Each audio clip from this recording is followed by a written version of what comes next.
Salut à tous guys, Captain Mali encore pour vous. Alors, bienvenue dans une autre escapade. À ma gauche, vous avez quelqu'un qui n'est plus nouveau, qui a été là avec Marshall Kalapo, on parlait de photographie. Et à ma droite également, vous avez l'un des plus grands acteurs actuels de la photographie malienne, il faut le dire. Et juste après l'intro, il va se présenter.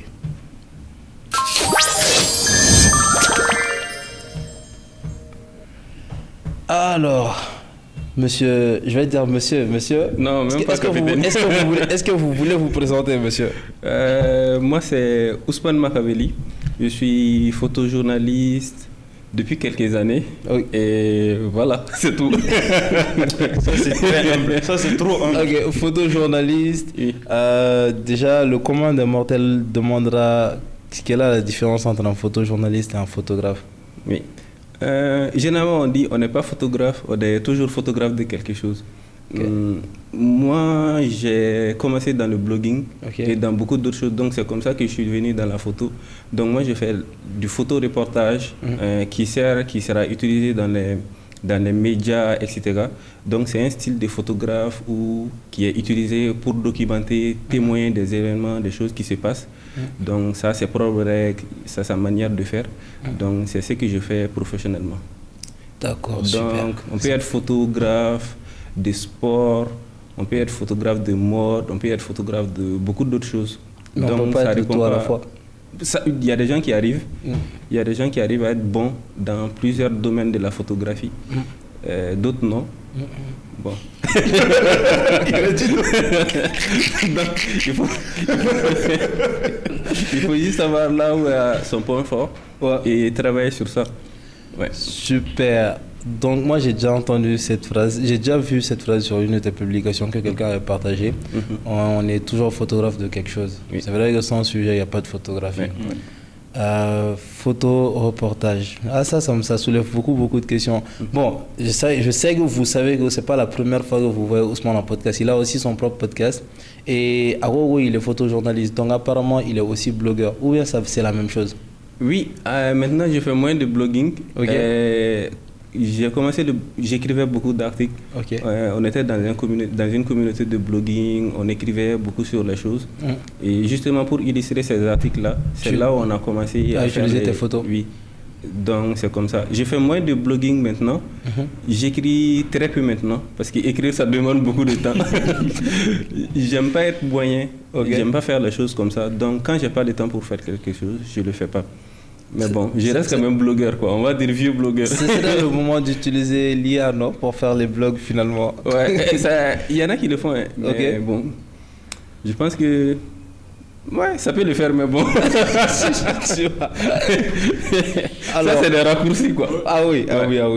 Alors, à ma gauche, on a l'homme qui prétend être Batman. Il n'en a ni les moyens pour le moment.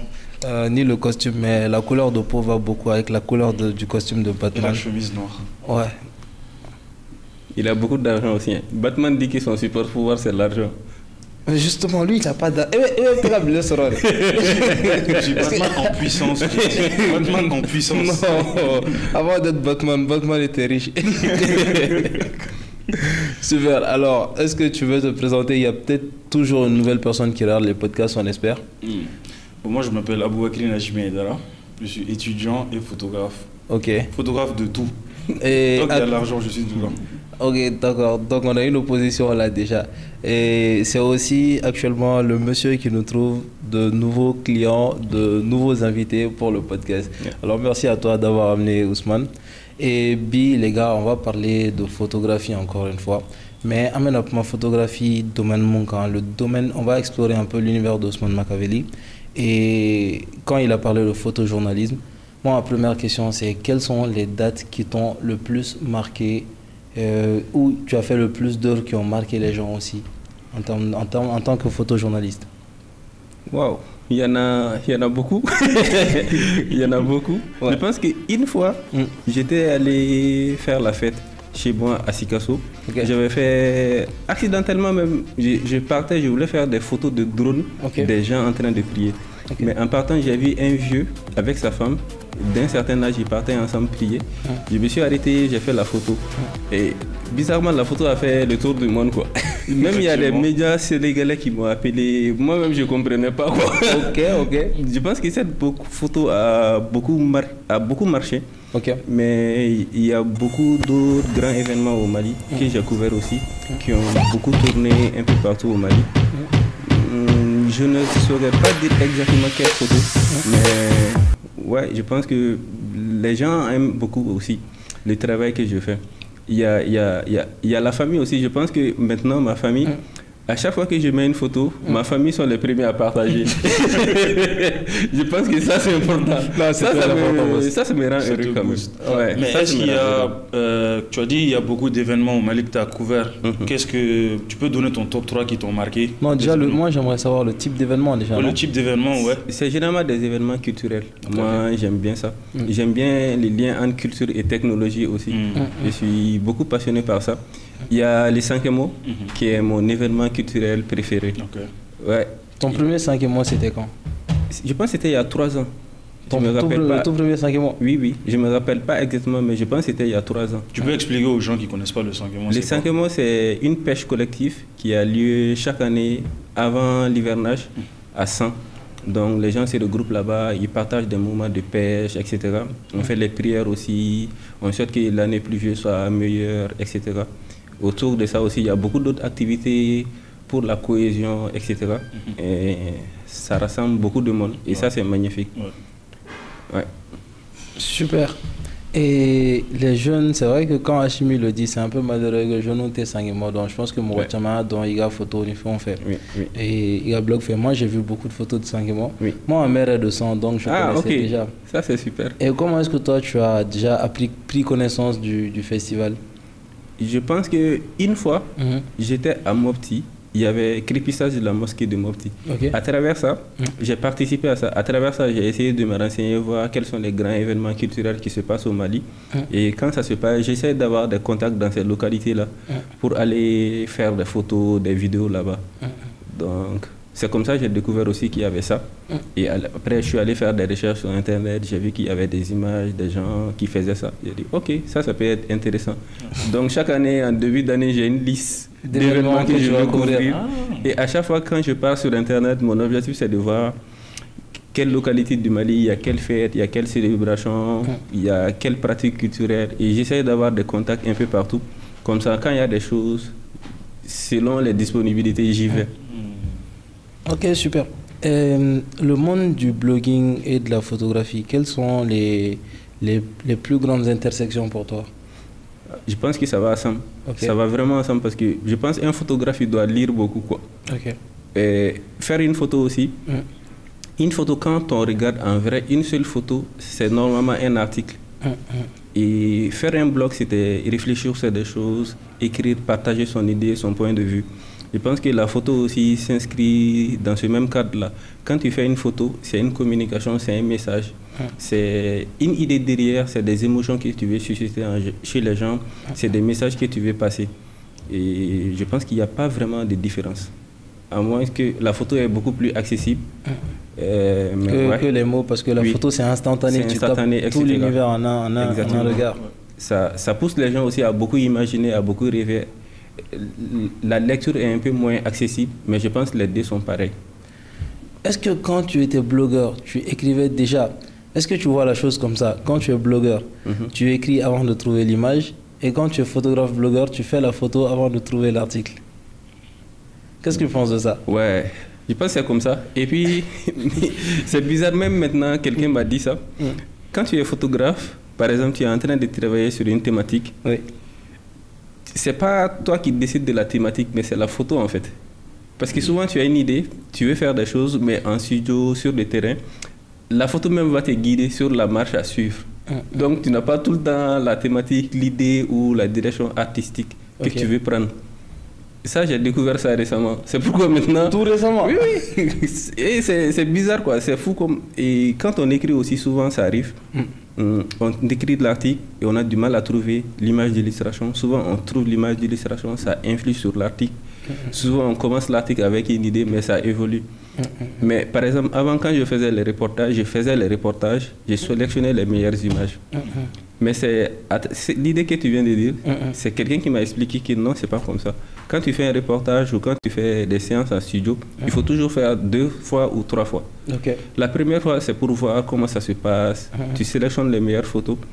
Et sur ces meilleures photos, tu continues à bosser encore à nouveau pour pousser au loin la chose en fait. Super. Sinon, la première fois, ça reste, disons, bancal en fait. Donc ça, je ne savais pas. Maintenant, j'ai expérimenté, j'ai dit, ok, c'est vrai qu'à chaque fois que tu reviens, tu peux pousser la chose un peu plus loin. Et ça, c'est intéressant. Qu'est-ce que toi, j'en pense? Non, je pense qu'il a raison. Parce que s'il dit à chaque fois tu reviens, tu essaies de t'améliorer, je pense que c'est la démarche à suivre. C'est comme dans tout. Dans la vie, c'est la répétition qui amène à l'excellence. C'est vrai. Donc moi, je pense que c'est la meilleure marche à suivre quand même. Mais Ousmane, parlons de formation. Quelle formation tu as suivi? J'ai suivi plusieurs formations. Je suis toujours des formations. Mais à l'école, j'ai fait des études de philo. Après, je voulais faire informatique. J'ai pu apprendre le code, mais c'est pas allé loin. Tu es passé de philosophie à informatique. Ouais. J'ai découvert PHP, etc. À un moment, c'était compliqué. Tu voulais faire des sites, c'est ça? Oui. Et pour ton blog? Oui, exactement. Tout a commencé avec ça. Parce que je publiais les articles sur le blog. Quand il y a des gens qui avaient des complications, je les aidais à débloquer leur blog, à faire des choses. Après, je me suis dit, mais pourquoi je n'apprends pas moi-même à créer mon blog? Et je suis allé m'inscrire dans des formations comme ça. Et après, j'ai découvert la programmation, etc. Et comme ça, j'ai commencé à apprendre. Mais malheureusement, après, j'ai découvert qu'il y avait d'autres moyens plus rapides de faire le site web. J'ai abandonné le code. Donc, je suis devenu sur les CSS, PHP, tu vois, les bases de données, etc. Là. J'étais vraiment dans ça. J'ai passé la nuit sur mon ordinateur. Clac, clac, clac, clac. Il a plusieurs cordes dans son arc. Comme quoi, quand on veut, on peut passer de la philosophie au développement. Je pense que... tu en as traversé quand même des soucis. Après, j'ai fait graphisme. J'ai fait beaucoup de choses. Quand tu es dans un pays comme le Mali, tu te cherches. Ça, c'est important. Ça, c'est très important. Toujours se chercher dans ce pays-là. Et c'est quoi ton processus de création? Comment, avant d'écrire un blog ou avant de faire une photo, par quelle étape tu passes? Tu peux aussi nous raconter l'anecdote d'une de tes photos précises. Ça sera compliqué. En tout cas, moi, honnêtement, je m'inspire vraiment de tout. Je consomme beaucoup de contenu. Je regarde les anciens photographes, les photos iconiques, les documentaires, les mangas, les films, la musique, tout ça. J'essaie de trouver l'inspiration partout. À un point où je ne pourrais pas dire exactement d'où ça peut venir, mais je sais que dans toute chose dans la vie, quand tu veux produire, il faut beaucoup consommer. Donc j'essaie de beaucoup consommer, d'avoir un nouveau regard, d'avoir beaucoup de connaissances sur beaucoup de choses. Et comme ça, c'est plus facile d'avoir l'inspiration. Ça, c'est ma méthode. Par exemple, si je dois travailler sur une thématique ou quelque chose, je me renseigne sur la thématique, je me renseigne aussi sur beaucoup de choses qui sont connexes à la thématique. Ça, c'est, par exemple, même par rapport à la photo, par exemple, je regarde beaucoup de choses sur la communication. Que ce soit les couleurs qui les permettent de communiquer. Exactement, tu vois. En graphisme aussi, c'est important parce que tu vois comment positionner les choses par rapport à la communication non verbale. Tu vois, même la finance. moi j'ai appris une fois, c'était parce que moi je me suis vraiment beaucoup formé sur le tas à la photographie. J'ai appris que la couleur jaune par là communiquait des émotions de joie. Même dans les films, dans beaucoup de films, dans le cinéma et tout. On le fait, ça passe inaperçu quand c'est bien fait. Parce que quand c'est bien fait, tu ne dois pas remarquer que c'est là. Ça touche le subconscient. C'est ça. Tu fais même pas d'effort pour. Et puis tu vois, par exemple, quand il y a l'acteur, tu vois, même dans les films dans les films policiers, il y a toujours un gars intelligent. Les autres sont moins intelligents. Il y a toujours Batman et les policiers. Oui, tu vois, même les gars, ils s'habillent. Il est un peu clair, les autres sont un peu sombres. Il se démarque naturellement. C'est ça. C'est subtil en fait. Je ne sais pas si vous regardez les mangas, beaucoup de mangas plus jeunes. Dans les mangas avant, ni kulu dɔ bɛna ci san fɔlɔfɔlɔ mankan ninnu i b'a dɔn directement à dessin cogo ni bɛ c'est différent Dragon Ball Z la trop c'est ça à dessin cogo c'est différent ouais et subconsciemment i b'a dɔn f'i yɛrɛ bɛna dessin i b'a fɔ bon sɔnni o bɛna rien à faire même la musique aussi ouais tu vois les kangans ouais c'est les dangers tu vois ça c'est des choses que j'aime bien ouais c'est pourquoi quand même je regarde les films c'est des choses auxquelles je suis vraiment attaché et je trouve ça fascinant quoi. Super. Alors pour toi on a posé la question à Marshall ici mais pour toi c'est quoi la photo parfaite? Ah, ça n'existe pas. La photo parfaite c'est la photo qui répond à l'intention du photographe. Par exemple, si j'ai fait une photo pour choquer les gens, si les gens viennent voir ma photo et qu'ils sont choqués, c'est que c'est bon. Si c'est pour que les gens disent waouh, c'est que c'est bon. Si c'est pour publier sur Facebook et j'ai beaucoup de likes, beaucoup de commentaires, l'objectif est atteint. Ouais, je vois. Parce qu'on dit aussi qu'il n'y a pas de bonnes photos. Il n'y a pas de mauvaises photos. Il n'y a pas de mauvaises photos en photographie. Même quand elle est mal cadrée. Bon, il y a des photos aussi quand même. Il y a des photos aussi qui ne passent pas. Ouais, parce que c'est vrai qu'il n'y a pas de mauvaises photos, mais il y a des photos aussi qui doivent répondre à certains critères. Ouais. Et les gars qui arrivent à faire ces choses-là avec des photos, c'est que c'est des gars qui connaissent ces critères-là, qui ont maîtrisé et qui ont pu transgresser ces règles-là. De leur bon vouloir. De leur bon vouloir, oui. C'est ça. Et là, on pourra dire, oui, ça, c'est des gens qui ont atteint leur objectif derrière la photo. Sinon, je pense que peu importe l'œuvre, parce que c'est de l'art aussi, on pourra toujours dire des choses. Mais le plus important, c'est que ça soit fidèle à l'intention du photographe. Mais quand c'est nul aussi, il faut le dire. Hein. Non, comment tu peux savoir qu'une photo est nulle? C'est quand elle n'est pas du tout comme le photographe voulait au départ ou bien il y a le côté technique, il y a le côté esthétique, il y a la manière de lire la photo aussi, il y a l'émotion qui ça dégage, il y a le plagiat aussi, il y a le vol, il y a la banalité de l'œuvre aussi, il y a beaucoup de critères. Donc quand tu as un regard averti, tu vois ces choses-là, tu sais si c'est bon ou si c'est pas bon. Par exemple, moi je ne peux pas aller regarder les photos de Malik Sidibé, faire les mêmes choses aujourd'hui avec des jeunes filles modernes et dire que pour celui qui connaît les photos de Malik Sidibé, c'est quelconque. Mais pour celui qui ne connaît pas, il peut dire waouh, il est fort, mais il n'est pas fort. C'est vrai que dans un monde aussi subjectif que la photographie, j'aimerais que tu nous parles de ce que c'est que le plagiat en photographie, parce que en vrai, tu as parlé de l'œil et du style. Déjà, ça, c'est des questions qui vont venir, mais j'aimerais que tu me parles déjà du plagiat dans la photographie. En fait, ça existe plus qu'on le pense, parce que tu vois, dans l'art, c'est difficile de faire de nouveau aujourd'hui. Les gens ont déjà tout fait, quoi. Moi, je suis allé regarder les photos des gars qui font 5e mois, crépissage, mosquée de sang, etc. C'est des gars qui ont fait des photos. Par exemple, prends la mosquée de Djenné. On a fait la photo de la mosquée sur toutes les angles possibles. Bon, moi aujourd'hui, comment je peux faire différemment? Donc, je dois avoir aussi ma manière de faire la chose, d'apporter ma petite touche. Tu vois, tu apportes juste ton grain de sel dans la photo. Malik Sidibé, quand on fait aujourd'hui, tu fais exactement la même chose. Pour nous qui connaissons ça, on s'est dit, tu as fait du plagiat. On ne va pas dire du plagiat, mais tu as reproduit ce qui existait déjà. Donc tu as plagié. Ouais, c'est pas que ça n'a pas de mérite, mais ça n'apporte rien de nouveau. Ce n'est pas une contribution à la photographie. C'est dans ce sens-là qu'on le dit. Mais si tu ajoutes une petite chose, tu t'inspires de ça, on va dire, ouais, là tu apportes quelque chose de nouveau. Et ça aide nous tous à grandir. Et c'est ça qui est le plus difficile. Il y a une ligne fine entre s'inspirer de quelque chose et copier, quoi. Exactement. Et c'est ce qu'il veut dire en réalité. Genre, tu t'inspires et tu essaies d'améliorer, tu apportes une touche d'originalité, quoi. Tu vois, il y a un livre que j'ai lu, que j'ai beaucoup aimé, c'est sur l'afrofuturisme, Felwine Sarr. C'est un livre qui m'a beaucoup marqué. Ça veut dire quoi ce mot? L'afro, tu vois, c'est des gens qui sont optimistes, qui veulent travailler. Ah, tu as dit l'afro-optimisme? Oui. Ah, je n'avais pas compris. Oui, non, je devais dire afro-optimisme, mais j'ai parlé d'afrofuturisme. Je n'avais pas compris. J'ai mélangé les deux. Mais il y a le courant de l'afrofuturisme aussi dans l'art, en photographie, tu vois. J'ai vu un gars, lui, il est pas bon photographe, mais il est doué pour confectionner les casques, les lunettes, les écouteurs. Il bricole lui-même. Et ce qu'il fait, c'est magnifique. Donc ça a juste un rendu visuel ou bien c'est vraiment quelque chose de oui, tech? C'est juste un rendu visuel. Ok. Ça pourrait intéresser les grandes industries en fait. Exactement. Pour la confection. Tu vois, c'est plutôt design, mais il se sert de la photographie pour ça. Il y a un autre photographe, j'ai oublié son nom. Lui aussi, il est dans la même dynamique. Donc c'est des photographes afrofuturistes. Imagine, tu lis le afro-optimisme de Felwine Sarr, tu mélanges avec ça.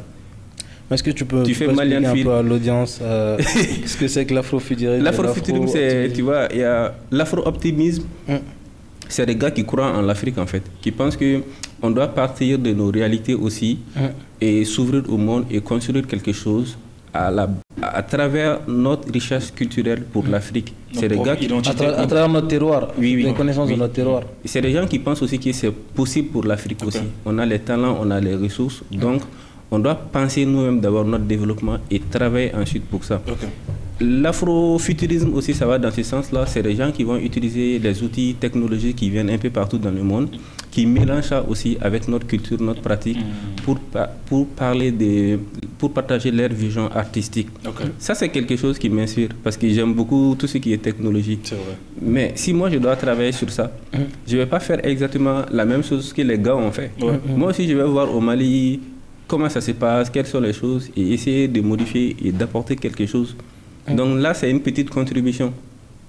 Moi, je vois dans ce sens-là, en fait. Faut toujours apporter l'originalité, quoi. Toujours un petit plus. Toujours. Tu vois, c'est souvent des choses subtiles, en fait. Ouais, genre des petits détails, c'est tout. Et ça, c'est important. Et qu'est-ce que tu penses, quand on a parlé de futurisme et tout, pour toi, la place de la technique dans la photographie? Quand je dis la technique, je veux dire le paysage de la photographie malienne, on va dire, est composé de beaucoup d'arbres. Et des fois, j'ai l'impression que c'est les arbres de la même espèce. Exactement. Oui.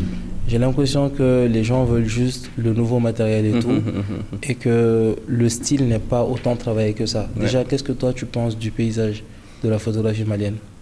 Il y a beaucoup de choses à dire. Déjà, c'est vrai que tout ce qui est matériel, etc., c'est vraiment important, mais ça fait vraiment pas tout. Parce que les matos doivent venir pour appuyer ta vision de la photographie. Et ça, c'est le premier point. L'autre point aussi, c'est que, tu vois, on est dans la communication, exposer ses matériels, etc. Moi, j'aime faire les photos des matériels, en tout cas, j'aime bien ça. Mais quand même, je sais que les matériels, c'est pas ça, en fait. C'est toi, ta propre vision. Et le problème de la vision photographique au Mali, c'est qu'on regarde tous les mêmes choses. On se nourrit tous à la même source. Tout le monde regarde Pinterest, Instagram, les photos qui marchent. Alors que tu vois, il y a tellement de sujets au Mali qui ne sont pas couverts, quoi. Même quand tu sors, tu prends les goudrons, les trous dans les goudrons là, c'est un bon sujet de photo. Personne ne va le faire. Mais si quelqu'un fait aujourd'hui que ça marche, les autres vont s'y mettre, mais c'est important. Mais quand on parlait d'inspiration au Mali là, on n'a même pas besoin d'inspiration. On a besoin de travailler sur les thématiques photo au Mali. Donc tu trouves que l'inspiration manque un peu, ou tu trouves qu'il y en a abondamment ou... Non, il n'y en a pas. Il n'y en a pas. Il y a beaucoup de sujets qu'on doit couvrir qu'on ne les fait pas. Tout ce qu'on a par exemple comme photos par exemple sur l'histoire etc. du Mali, que ce soit les habits, la nourriture, les tresses, le mariage, les traditions, les griots, ce n'est pas des photos prises par des Maliens. Nous on doit faire ce travail aujourd'hui d'abord et commencer à améliorer, à ajouter d'autres choses. Mais on n'a pas fini ça. Par exemple les instruments de musique au Mali, il y a des tonnes. Il n'y a aucun photographe qui s'est dit un jour, ok, je vais photographier tous les instruments de musique au Mali. C'est vrai. Mais tu vas faire des photos de boubou avec des femmes. Ça marche mieux. C'est vrai. Et puis c'est plus facile. Alors que la photo aussi, on va pas se mentir, être photographe c'est voyager. Tu ne peux pas être photographe et être sur place tout le temps. Plus tu voyages, mieux c'est, parce que tu vas apporter quelque chose de nouveau. Tu vas rencontrer les gens. Parce que la photographie aussi, c'est aller vers les gens. C'est pourquoi, quand on parlait de communication, de rencontre, c'est ça. Donc, un photographe, ça doit vraiment voyager. Quand par exemple... Donc, ça doit voyager pour pouvoir faire voyager celui qui regarde les photos. Exactement. Quand on parlait des styles aussi, ça, c'était politique, je ne connais pas, moi y inclus au Mali, les photographes qui ont leur propre style. On n'en a pas d'abord. On a notre signature. Ah ok, je dois regarder là. Non, pas toi. Il y a une lumière qui n'est pas allumée. Je parlais à la technique YouTube, mais ils vont allumer. J'attends ou bien? Non, vas-y. On continue. Je pense qu'on a nos signatures, mais on n'a pas de style. Je regardais un gars qui me disait que pour avoir son style en photo, il faut travailler au moins 10 ans, quoi. 10 ans. Ouais. Intéressant. C'est ce que c'était ma prochaine question en fait. Non, comment on développe son style en photographie? Non, ça prend beaucoup de temps. Okay. Ça prend beaucoup de travail.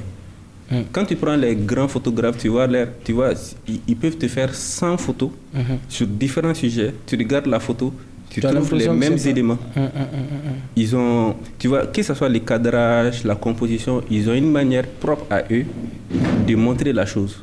Parce que la photo, c'est ça aussi, c'est de montrer les choses différemment.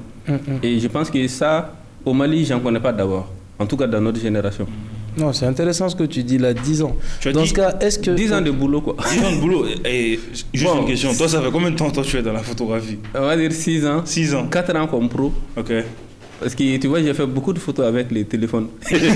Ah, c'est quoi? J'allais te demander 4 ans comme pro, mais c'est quoi un pro photographe pour toi? Tu fais ça, tu gagnes de l'argent avec ça, tu as des commandes. Professionnel, ça va dans plusieurs sens. Mais tant que tu fais ta photo, on te paye, tu es professionnel. Mais quand tu fais aussi d'une manière beaucoup plus sérieuse, tu t'appliques. Oui, tu t'appliques, tu connais les règles, tu apportes quelque chose de sérieux, tu vois, d'acceptable. On peut te dire professionnel aussi. Ouais. Tu allais poser une question? Non, c'était ma question. Je voulais savoir combien de temps il a taffé dedans. Donc il te reste 6 ans pour avoir ton style. Beaucoup d'années encore. Tu vois, maintenant j'essaie d'avoir une discipline. J'essaie de faire beaucoup de photos. Vraiment. Je suis sur une lancée. Hein? Sur une lancée? Oui. Okay. J'ai commencé il y a quelques jours, mais j'ai fait vraiment beaucoup de photos. Je me cherche encore. C'est en forgeant qu'on devient forgeron. Je t'ai vu poster les photos on va dire d'hommes en boubou, en tenue traditionnelle avec des casques futuristes, tout ça. Mais bon, ça c'est une question qu'on va mettre un peu au frigo.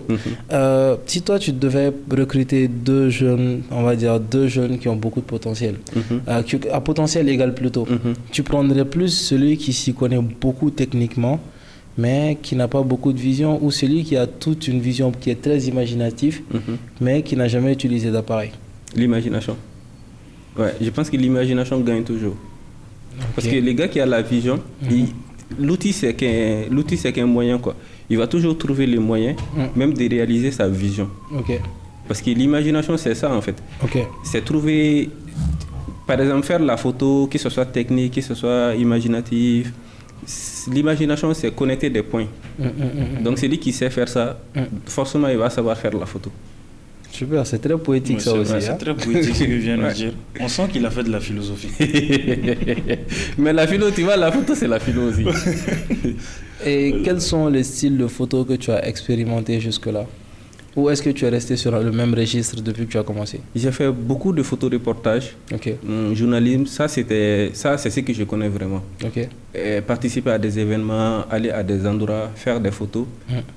Là, j'ai fait un peu de photos studio aussi. C'est pas mon fort, mais j'aime ça. Les gens disent toutes les dernières photos sont des photos au studio. Ouais, j'ai fait ça. Je commence à un peu expérimenter. L'afrofuturisme aussi. J'essaie d'expérimenter un peu. C'est pas trop fort. C'est des photos qui sont un peu, on va dire, bancales. Il n'y a pas beaucoup de profondeur d'abord. Mais c'est un début. J'aime montrer aussi le travail que je suis en train de faire, parce que ça va témoigner de la progression en fait. Il ne faut pas que les gens disent il faisait des photos reportages seulement, maintenant il fait des photomontages.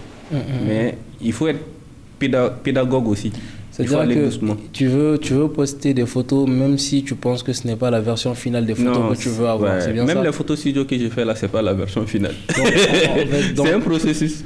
C'est comme un YouTuber qui commence sa chaîne doucement. Est-ce que ça c'est plus du domaine de la photographie ou ça c'est plus du domaine de la gestion des réseaux sociaux ou de la création d'une communauté qui va te suivre sur le long terme? Ouais, je pense que c'est un peu ça. Parce qu'il pose une bonne question. C'est un gars de la communication. Il l'a mis avec 12. En vrai, ce que les gens pensent, je ne suis vraiment pas un gars de la communication. Ah bon? Non. Ah non. On ne dirait pas, hein. Mais je suis assuré. Non, je ne suis vraiment pas. Non, tu es de la com. Un gars de la com. Peut-être au fil du temps, des activités, etc., de ton expérience, tu as un vrai background par rapport à ça, ou tu te documentes? En vrai, il y a des choses qui... Tu sais, mes deux parents ont toujours été dans des positions où la com, c'était assez naturel. Il communiquait toujours.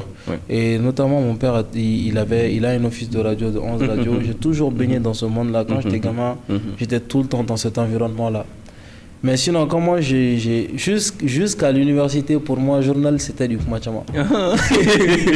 Il n'y a pas un truc que je déteste plus que le journal. Jusqu'à aujourd'hui, je ne me rappelle pas d'un seul journal que j'ai regardé jusqu'à la fin. Il n'y en a pas, tu vois. Même les interviews, tout ça. C'est vrai que le podcast, il est inspiré de Joe Rogan. Mais un jour, quand tu vas m'inviter, on va développer ça. Là, on est en train de parler. On va pas se perdre. Non, on parle de nous. D'accord. Par rapport à... Tu as dit que ça fait 6 ans que tu fais de la photo. J'imagine que 6 ans, donc 2019 à peu près, ou 2018. Donc tu es passé par, on va dire, les plus traditionnels photographes que nous avions. Ceux qui vont tout le temps shooter en automatique. Et tu es passé aussi par l'ère des parapluies et l'ère des photos continues. Et jusqu'à aujourd'hui, là où on en est. Et qu'est-ce que tu peux un peu nous expliquer comment tu as vécu les différentes périodes? Parce que moi, je pense qu'on peut classifier ces moments-là sur les périodes. Tu vois, bizarrement, moi, je suis... Il l'a fait. Ça, j'adore. Tu sais que bizarrement, moi et la photo, je ne sais pas ce qui s'est passé, mais tu vois, j'ai suivi mon propre chemin. Avant que je m'intéresse à la photographie, quand j'ai commencé la photographie, plutôt, j'ai commencé avec mon téléphone. Moi-même, je ne croyais pas au travail que je faisais. Parce que je ne suis pas un photographe qui est vraiment technique. Moi, je ne suis pas technique. Moi, je pense que j'ai une vision. J'essaie de regarder les choses. J'essaie de sentir les choses. Je sais que ça, c'est ma force. Mon premier appareil photo, c'est une dame qui m'avait dit « J'aime les photos que tu fais. Cherche un appareil et viens faire un reportage pour moi. » J'ai cherché l'argent, je suis allé acheter l'appareil. Tu vois, c'était un Canon 750. J'étais persuadé que la dame t'avait donné l'argent. Non, j'ai demandé de l'argent un peu partout. Tu vois, quand j'ai allumé l'appareil, la mise au point, je ne connaissais pas. Donc, quand je voulais photographier quelque chose qui était prêt, ça tournait, ça faisait du bruit, ça prenait pas. Je pensais que l'appareil était déjà en panne. 700D, non? Oui. Ah ouais. Surtout c'était le 1855 3.5. Oh là là. Je pensais que l'objectif était, il y avait un problème avec l'appareil. Je voulais même retourner, tu vois. Juste pour comprendre la mise au point et la distance de mise au point, j'ai passé 2 nuits. Je ne dors pas. Waouh. J'avais pas de cours, je ne suis pas passé par l'école, etc. J'ai tout appris sur YouTube. Donc même la lumière, etc. J'ai payé la lumière, je ne savais même pas comment faire. C'est quelqu'un qui m'a dit, ok, tu branches ça, ça c'est la télécommande, ça c'est les radios, tu montes comme ça. Et quand on me montre ça une seule fois, le reste c'est bon. Donc tu vois, la transition et les chemins que les autres ont suivi, moi j'étais un peu à l'extérieur. Tu vois, en fait, j'ai compris ce que tu veux dire. Je comprenais même pas pourquoi il fallait utiliser la lumière parce que pour moi, je faisais mes reportages, ça marchait. Généralement, en photo-reportage, les ajouts de lumière, c'est pas le plus important. C'est pas le plus important. Être fidèle à l'histoire. Exactement. Donc, j'ai pas beaucoup senti ça. Ceux qui font, par exemple, les mariages, etc., j'ai fait rarement. Donc, c'est eux qui ressentaient ça, le besoin. Moi, je savais quand même que... C'était nous, notre Donc, je savais quand même que j'aimais les appareils. Et j'aimais avoir des appareils. Ça, seulement, Donc, j'ai un peu suivi la transition comme ça. Mais même en photo, tu vois, même aujourd'hui, moi, je shoot beaucoup en auto. Tu shootes en auto? Toujours. Ça, c'est une révélation, les gars. C'est une révélation. Tu vois, shoot en auto. Souvent, tu es en reportage, tu es tellement fatigué. Et puis, tu vois... Je pense que si tu as l'automatique, ça peut répondre à ta vision, il n'y a aucun problème. Et surtout, les caméras, elles sont performantes. Si tu as acheté une R5, autant shooter en automatique. Les caméras, elles sont performantes. Le problème, c'est l'ISO. Tu vois, tu règles ton ISO, ça ne va pas dépasser un seuil. Et tu mets le reste sur l'automatique. Et puis, c'est bon. Non. Je pense il ne faut pas aimer souffrir, quoi. Tu vois, il ne faut pas aimer souffrir. En vrai, les gens, ça, la technique va beaucoup rire parce que moi, je fais partie des gens qui ont toujours mis la pression. Je ne veux pas qu'on shoot en auto. J'ai obligé certains de mes potes qui sont à la technique aujourd'hui à shooter des mariages continuellement, changement de situation, changement de lumière, tout ça. À tel point que moi, je trouve que c'est quand même utile parce que si je vois une photo, je peux essayer de dire à peu près quels sont les paramètres que la personne avait. Tu vois. Non, ça c'est important. Même si avec les nouveaux capteurs là, c'est difficile de rater une photo. Non, c'est très difficile. Il faut vraiment être nul pour rater. Tu vois, c'est important de savoir, par exemple, les images de drone, etc. Là. Moi, je ne mets jamais en manuel. Ouais, les images. Tu vois, c'est... Et puis, tu as des bonnes images, quoi. Mais quand ça répond à ta vision, moi, je pense qu'il n'y a pas de problème. Mais quand même, il faut savoir... Il faut savoir le faire. Oui, en manuel, parce qu'il y a des situations difficiles, complexes. Souvent, il y a ta vision artistique. Par exemple, maintenant, moi, j'aime beaucoup le flou. Tu vois, les bokeh. Tu vois, mon objectif là. Je change jamais le Et la première fois que j'avais ça, j'ai mis l'ouverture comme ça, donc j'ai shooté en manuel. Et c'était difficile parce que tu vois, c'est à 1.2. Si tu fais pas attention, toutes tes photos seront floues. Donc avant que je m'habitue, j'ai fait plus d'une semaine. Je vais à des reportages, je reviens. J'ai 80% de mes photos qui sont floues. Non, j'allais te demander en fait. Tu apprends à gérer quoi. Parce que quand tu comprends ce que tu es en train de faire, c'est toujours mieux. Tu peux agir sans connaissance. Mais c'est toujours mieux d'agir quand tu connais. C'est vrai. Tu as de meilleurs résultats. Je pense que c'est juste ça. Et tu as des résultats surtout contrôlés. Parce qu'il y a des choses... Moi, bon, à la différence, vous demandiez mon background. Moi, j'ai un background de réseau télécom. Donc, le niveau technique, là, ça a toujours été mon truc, en fait. Donc, très vite, c'est ce que j'ai appris sur les appareils. On parlait de ça, il faut voir dans le podcast avec Marshall. Mais bon, toi, c'est quoi tes plus gros ratés? Une fois, on est allé au Burkina pour faire un reportage. C'était une vidéo. On participait même à un concours. On devait recevoir un financement. J'étais avec Bouba même. On est allé tout filmer. La vidéo était nickel, mais on n'a pas monitoré le son. Donc l'audio, elle était nickel. Elle était pourrie plutôt. Il y avait un son parasite. On a présenté la vidéo, tout le monde a aimé, mais le son, ça passait pas. Donc tu vois. Ça c'était. Mais vous n'avez pas pu récupérer avant? Non. On ne peut pas traiter. On ne pouvait pas récupérer. Mais toi, c'est quoi ton plus gros raté? Moi, j'ai eu beaucoup de ratés. Hein. Non, le plus. J'ai fait un shooting de mariage. Et en fait, là, c'était même pas de ma faute. C'est ma cam, elle a failli. Mais je pouvais pas dire aux mariés. C'était vraiment, j'ai fait les photos. Je te jure, peut-être sur une centaine de photos, il y en avait que 25 qui n'étaient pas floues. Ça arrive. Dans ce cas, le baguette magique, mets-toi en noir-blanc. Dis c'était ton mode. Non, en fait, c'était flou, carrément, quoi. Flou. Je pouvais rien faire. Tu sais pourquoi j'aime pas faire la photo de mariage? Une fois, j'ai fait pour mon cousin. On finit le petit soir. J'essaie d'allumer. On dit carte mémoire et lecture impossible. Je dis la photo de mariage là. Impossible. Si je fais pas lecture impossible. Et non. C'est pourquoi j'aime pas les photos de mariage. C'est une très grande responsabilité. Non, c'est une grande responsabilité. Hein. Je le disais à Marshall. Tu ne pourras pas dire on va reprendre le mariage. Non, tu peux pas. Moi, la première fois que je me fasse vraiment... C'était en date, c'était ma plus grosse paye dans une prestation de photo, de couverture médiatique en général. Je vais à 100 pour couvrir un concours de compte. Un concours de compte. De comptage, quoi, d'histoire. Et j'ai acheté le nouveau M50. J'avais une 90 une M50. J'étais très enthousiaste. Pour moi, le M50, c'était mon flagship en fait. J'ai reçu mes petits nouveaux micros, nouveaux trépieds. J'installe le tout, les lumières. Pour une fois, tout est comme je veux. Les enfants viennent, ils comptent, tout est parfait. Je suis là, je suis content. Je suis assis derrière. Et je rentre à Bamako.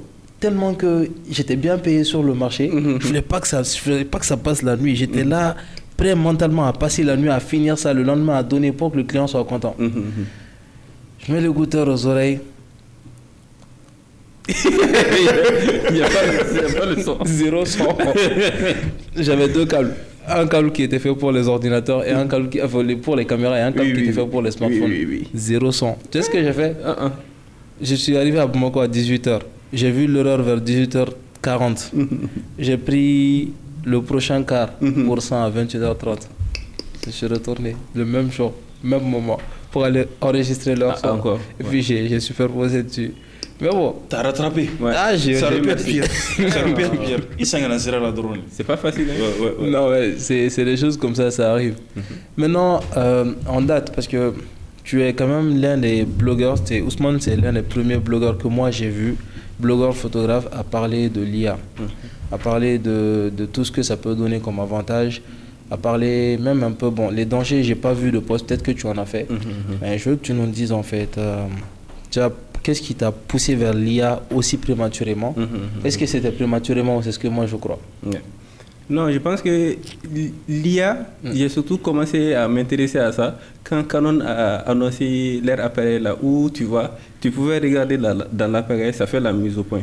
Ça suit ton œil pour faire la mise au point. Okay. Tu vois, ça c'est des petits trucs qui m'intéressent. C'était sur le R3. Oui, donc ça m'a beaucoup passionné en fait. Ça marche? Ça marche. Mais il faut. Le R3, c'est cher. C'est sur les R5 Mark II aussi. Oui, c'est sûr. Mais il faut activer et passer par exemple 1 mois, 3 mois où l'appareil apprend de ton regard pour que ça soit vraiment performant. Mais ça marche. Donc il y a des petites technologies. Il y avait DxO aussi qui avait fait un logiciel de débruitage. Tu fais une photo, il y a beaucoup de bruit. Ça enlève tout. Donc ça, tu as pensé à ton reportage. Donc tu vois, ça c'est les évolutions que je suis tout le temps. Donc quand ils ont commencé à parler d'IA, je savais qu'il y avait un rapport. Donc c'est comme ça que chaque jour quand je me réveille, je suis l'actualité tech d'abord, voir les nouvelles caméras, même si j'ai pas d'argent d'abord. Donc c'est comme ça que j'ai vu l'IA aussi et tout ce que ça pouvait faire. Et voilà, comme un informaticien raté, je me suis dit, là, c'est quelque chose. Et c'est important aussi, ces outils-là, de connaître, parce qu'il ne faut pas être un dinosaure aussi. Il faut évoluer avec son temps. C'est comme ça que je suis venu dans l'IA, que j'ai commencé à regarder les vidéos. Ouais, et ça m'a beaucoup intéressé. Mais même avant, tout ce qui était par rapport au data, machine learning, je voyais ça. Je voulais suivre des cours dans ça. Et je n'avais pas l'utilité, mais j'aime aussi apprendre les choses. Parce qu'en photo aussi, comme on disait avant l'émission, c'est important d'avoir beaucoup de connaissances sur des choses qui ne sont pas liées à la photo. Parce que souvent, quand tu n'oublies pas la photographie, tu n'avances pas. Tu vas rester dans ton monde. Et ça, c'est très dangereux pour un photographe. Donc les gars, en bon photographe, essayez d'élargir vos horizons, c'est bien ça? Ouais, c'est ça. Il faut avoir de la culture. C'est comme ça que je suis venu dans l'IA. Et maintenant, qu'est-ce que tu penses de la fameuse phrase parce que c'est pas qu'une phrase. Moi, j'ai eu une discussion avec un monsieur dans un aéroport un jour, je ne pourrais pas dire lequel, et le monsieur disait que l'IA va supprimer un très grand pourcentage des emplois comme nous le connaissons aujourd'hui. Et les gens disaient le contraire il y a quelque temps. Et parmi ces métiers-là, moi je pense que l'un des premiers, ça va être le métier de monteur vidéo. Maintenant, qu'est-ce que toi tu penses de la présence de l'IA et les risques d'employabilité dans ce domaine en fait, en général? On va pas mentir, le danger il est là. Il y a beaucoup d'aspects de notre métier, par exemple dans l'audiovisuel, qui vont disparaître. Mais pas complètement. Il y aura toujours les gars qui seront là pour faire des choses. Et aussi, par exemple, si tu as besoin d'une équipe de 6 personnes, peut-être tu vas te retrouver avec 3 personnes. Ça, je vois les choses comme ça en fait. Parce que ce sera beaucoup plus facile, beaucoup plus rapide de faire des productions, etc. Moi, je pense qu'on va évoluer vers ça. L'optimisation de l'équipe, tu vois. On peut être seul aussi, être capable de réaliser un film, alors que ça aurait demandé 10 personnes. Moi, je vois comme ça. Il y a des aspects aussi qui vont beaucoup changer. Il y a des besoins qui vont beaucoup évoluer.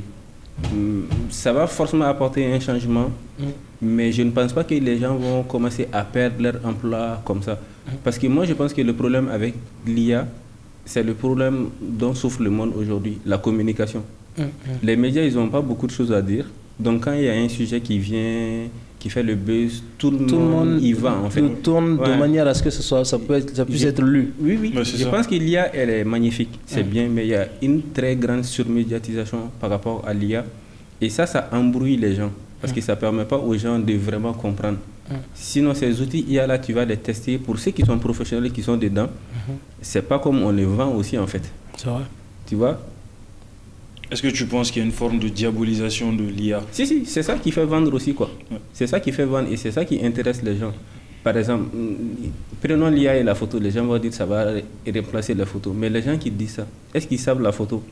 Par exemple, tu vas venir en studio avec ta famille ou faire la photo d'anniversaire de ton enfant, c'est pas la même chose que D'écrire d'écrire un prompt et générer l'image. Parce qu'une photo, c'est pas une image, c'est les une témoins émotion. d'un instant de vie aussi. C'est ça, exactement. Tu vois? Ouais. Encore très poétique. Exactement. Donc, tu vois, il y a tout ça. Applaudissez pour ce monsieur. Non, applaudissez s'il vous plaît. Applaudissez pour Ousmane. Donc, on manque beaucoup de cette profondeur-là. Parce que faire une photo pour faire une photo, c'est pas ça la photo. C'est pourquoi même quand je fais les photos, souvent les gens disent envoie ma photo, j'envoie pas rapidement. Parce que pour eux, faire la photo, c'est juste poster et avoir des likes. Pour moi, c'est pas ça. Tu vois, par exemple, quand on était en formation, il y a un gars qui nous expliquait. Il dit souvent, on va dans des expositions, à des endroits, on voit des photos portraits. On se dit, mais pourquoi on expose une telle photo? C'est une photo qui est très simple. Même moi, je peux faire ça. Ouais. Mais la photo, en tant que photo, n'est rien. Mais En tant qu'image. En tant qu'image comme ça, c'est rien. Mais c'est l'image, l'histoire qui accompagne la photo. C'est un bagage émotionnel. Exactement. Donc, il nous expliquait ça. Par exemple, la photo de portrait, c'est une photo de portrait. Mais quand je vois la photo du fondateur de Bamako, assis comme il est à l'époque, c'est plus une simple photo. Ouais. C'est l'histoire en fait. C'est de l'histoire, c'est vrai. Donc, il y a ça.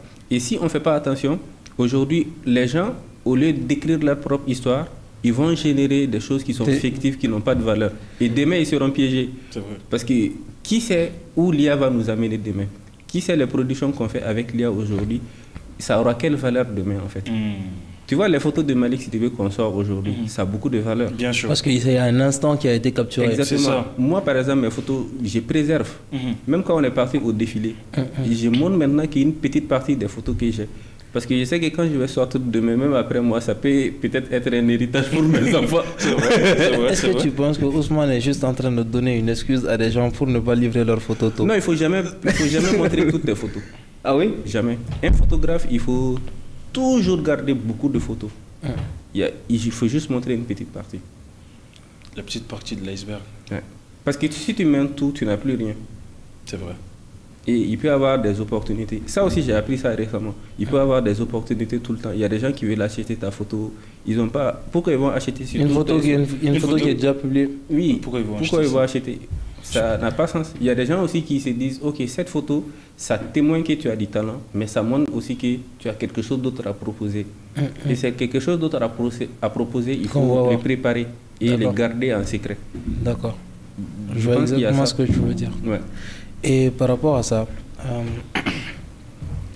j'aimerais savoir, dans le paysage de la photographie, j'ai vu qu'il y a un groupe et j'ai vu que tu as fait une exposition, tu as organisé une exposition. Tu peux nous expliquer en fait pourquoi on fait les expositions en photographie et pourquoi toi tu en as organisé une? L'exposition, c'était... On a toujours tous voulu exposer. mais pourquoi je demande ça? Parce qu'en vrai, les photographes qui sont là, ils exposent déjà sur Facebook. Donc, quelle est la valeur ajoutée d'une telle exposition? C'est les rencontres. Et l'exposition aussi, c'est... On a eu beaucoup de chance. En fait, chacun évolue aussi. La photographie, c'est vraiment... C'est des gars qui sont beaucoup trop... individualistes quoi. Ils font leurs choses dans leur coin. Je pense que les photographes ils se regardent trop quoi. Ouais, lui il a fait ça, est-ce qu'il est bon, il aurait dit. Ils sont comme ça. Et il n'y a pas de communauté aussi de photographes. Et ça c'est quelque chose qui dérange.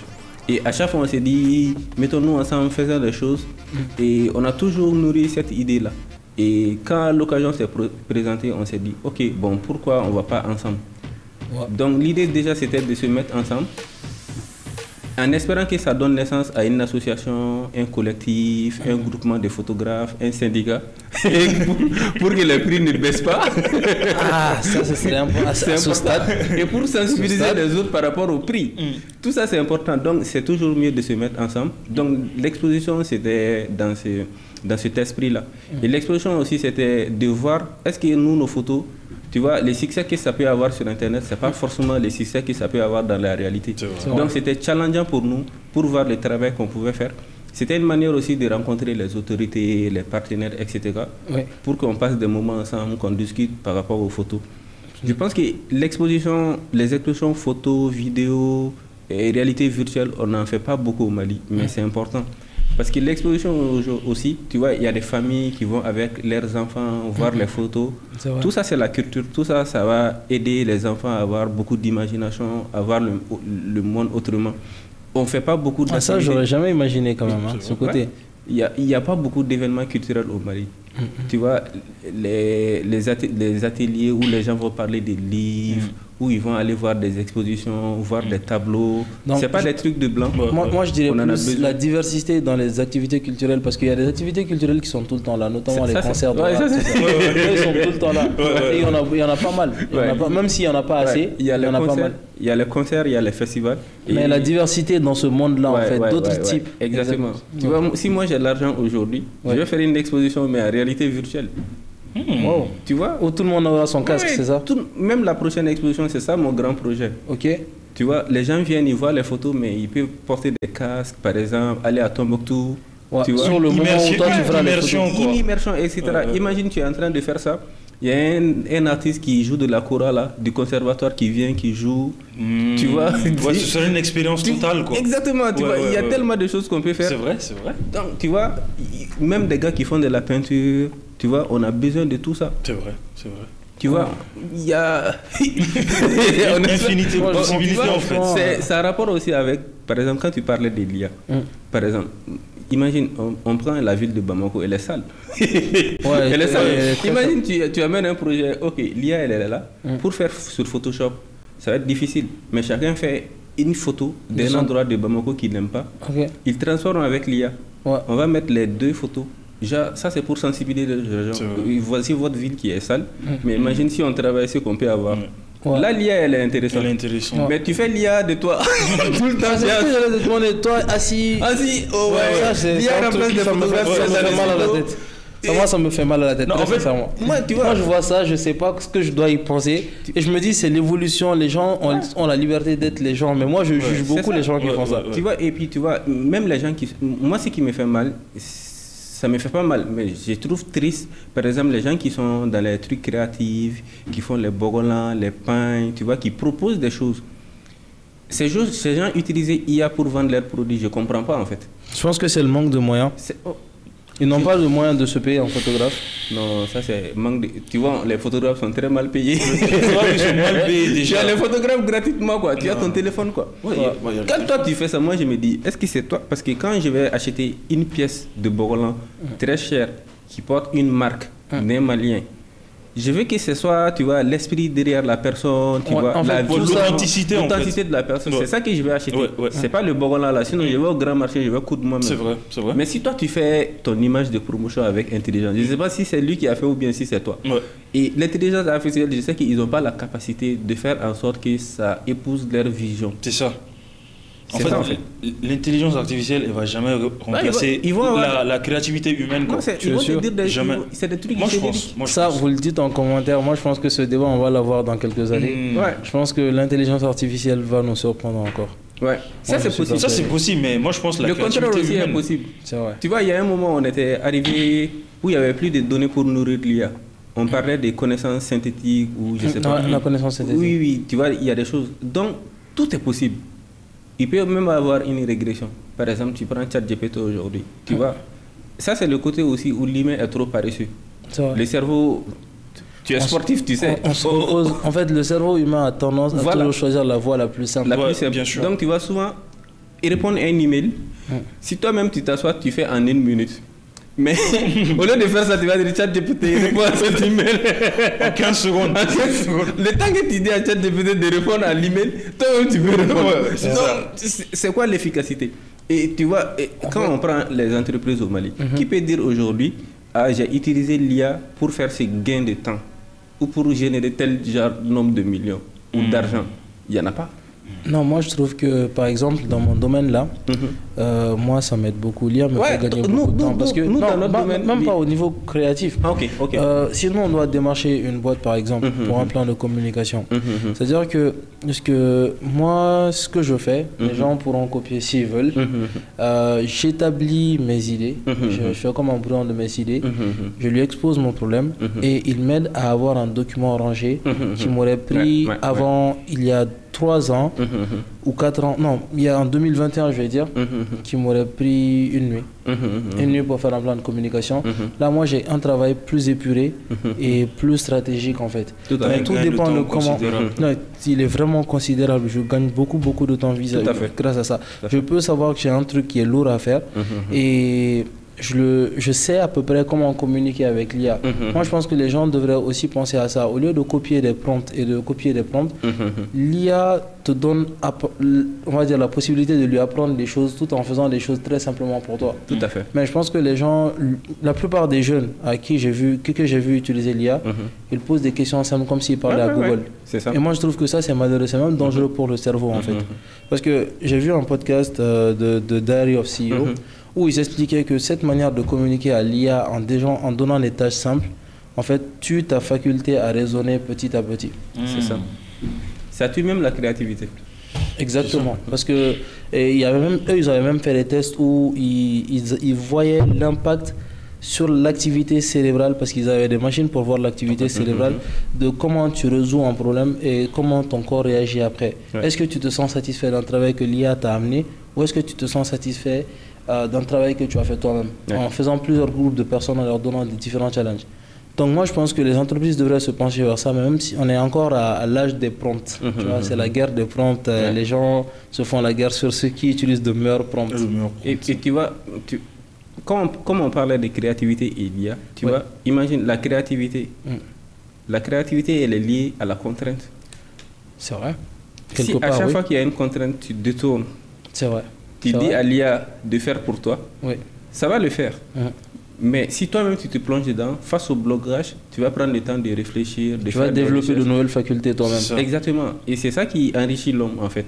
Donc quand tu refuses ça, ben, quelque part tu te fais du mal à toi-même. C'est ça en fait. C'est ça. Et je pense que moi je trouve que quand même souvent que c'est grave quoi. Parce que tu vois déjà le téléphone il a ton attention. Ouais. L'intelligence artificielle, il a ton intelligence. Qu'est-ce qui va nous rester? Le sport, fait. Le sport, les gars. Non, mais je pense que ça, c'est un débat qu'on devrait avoir. Les gars, on a parcouru quand même pas mal de sujets par rapport à la photographie.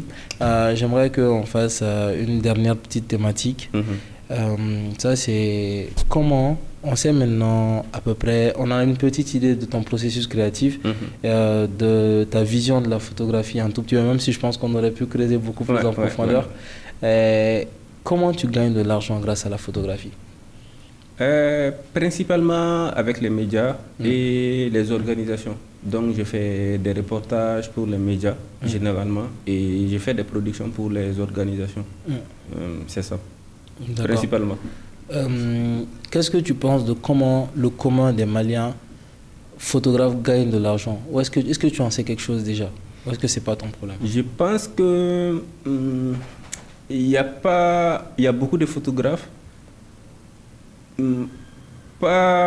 Comment dire, les photographes qui en vivent vraiment, c'est généralement les événements, les mariages, les baptêmes, etc. Parce que l'industrie aussi de la photographie, si on peut le dire, n'est pas beaucoup développée. Parce que la photo aussi, il y a ceux qui le font, il y a l'imprimerie, il y a les cadrages, il y a les expositions, tu vois, il y a les commissaires d'exposition, il y a des gens qui doivent écrire sur nos photos. On n'a pas développé tout ça. Donc tout ça, c'est déjà mort. Donc tout ça, c'est un manque d'argent pour nous-mêmes les photographes. Toi-même, tu en sais, même pour vendre les appareils photo. Tout ça, c'est un business, mais c'est pas beaucoup vrai. Tu as besoin d'un bras magique, il te faut 5 jours d'attente, commandé aux États-Unis. Donc ça, c'est un problème. Après, c'est dangereux, même si, quelque part, ce côté-là, même si toi, tu étais capable d'en ramener beaucoup, tu craindrais que l'industrie malienne n'ait pas vraiment besoin de ça. Exactement. Parce que les gens ne vont pas acheter. Donc, il y a ces problèmes. Donc, on vit vraiment des événements. C'est les photographes d'événements qui gagnent beaucoup d'argent. Et je pense que le problème de l'argent au Mali par rapport à la photographie, c'est la culture et l'éducation. Déjà, il faut qu'on arrive à faire comprendre aux clients c'est quoi une bonne photo. C'est vrai. Parce que tu ne peux pas vendre cher à quelqu'un qui ne comprend pas la valeur du travail. Tu vois. Donc pour eux, ils veulent la photo, quoi. Ils veulent la photo qu'ils peuvent mettre sur Instagram, ils veulent la photo juste comme ça. Mais quelque part, doucement, nous aussi, on doit apprendre aux clients. Oui, je peux te faire ça, mais je peux te faire ça aussi, et ça c'est mieux, et ça c'est plus cher. Donc si on a quelques clients qui commencent à mettre de l'argent, nous aussi on va évoluer parce qu'on va acheter d'autres matériels, on aura beaucoup de temps pour se reposer, on va bien manger, on va prendre une équipe. Donc ça manque beaucoup, tu vois. Et s'il y avait beaucoup d'expositions, par exemple, manger, hein. Ouais. C'est ça. On va bien manger, tu vois, et organiser des expositions photos pour vendre les photos. Imagine, on commence à décorer les maisons avec les photos des Maliens. C'est intéressant. Donc tout ça, c'est l'économie derrière. Il y a des gens qui vont se spécialiser comment faire le cadrage des photos, comment faire des bonnes, même la bonne impression, bien imprimer sa photo. C'est de l'argent. Parce qu'il faut des imprimeries, il faut du papier, il faut de... On n'a même pas ça en fait. Souvent, tu as une photo que tu veux imprimer, tu en as envie parce que la photo elle est belle, mais tu ne peux pas ici. C'est un seul endroit qui les faisait maintenant. C'est encore un seul gars qui les fait ici, qui fait de manière professionnelle.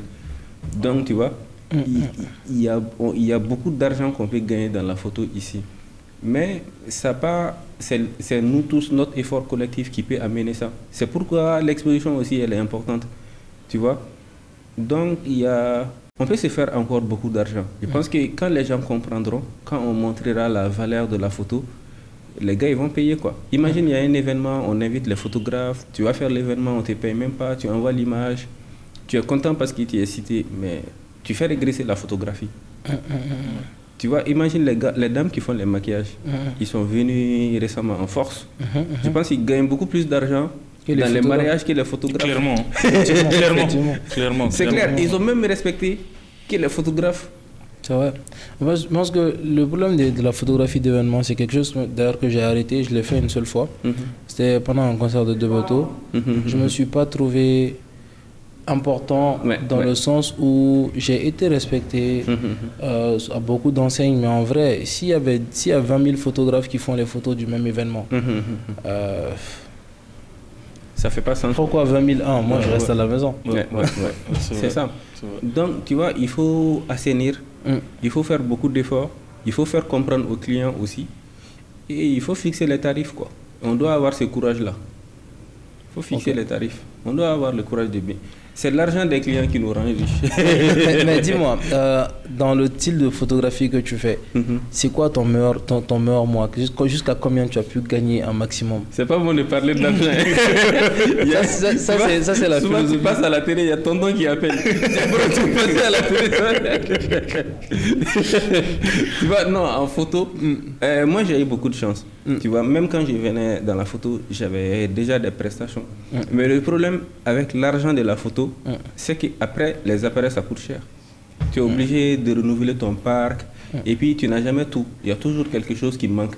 Tu vois, il y a carte mémoire, sac pour transporter. Donc ça fait que... Faut dire ça à mon équipe, ils aiment déchirer les sacs ici. C'est compliqué.